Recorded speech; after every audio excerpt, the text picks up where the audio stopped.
Qu'est-ce que c'est le krill? Le krill, ce sont des crustacés qui vivent dans l'Arctique du Sud, dans les eaux très très claires.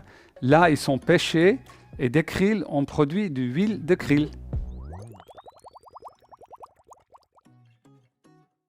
Premièrement, on fait une comparaison avec l'huile de poisson. L'huile de poisson, c'est souvent pêché dans un endroit où il y a épuisement des océans. Et aussi, les huiles de poisson sont souvent contaminées avec des métaux. Ensuite, il y a aussi le risque d'oxydation d'huile de poisson et ça veut dire que ça vient en rancin. L'avantage des krill, c'est que ça n'oxyde pas parce qu'il y a l'astaxanthine dedans, ce qui est un antioxydant. D'ailleurs, c'est aussi ça qui donne la couleur rouge à l'huile de krill.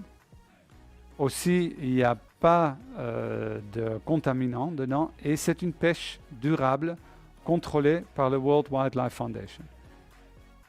Une autre chose très favorable pour le krill, c'est beaucoup mieux digéré.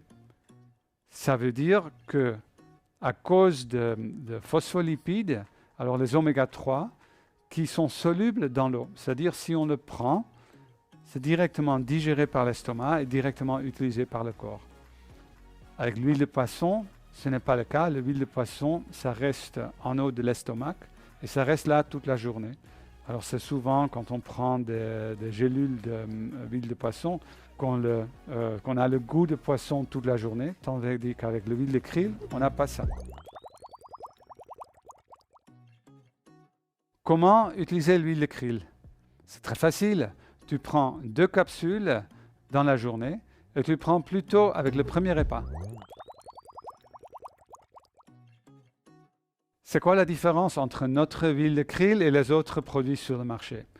Il y a quand même une grande différence parce que nous, avec un procédé patenté, on enlève les sels qui sont aussi d'origine dans l'huile de krill.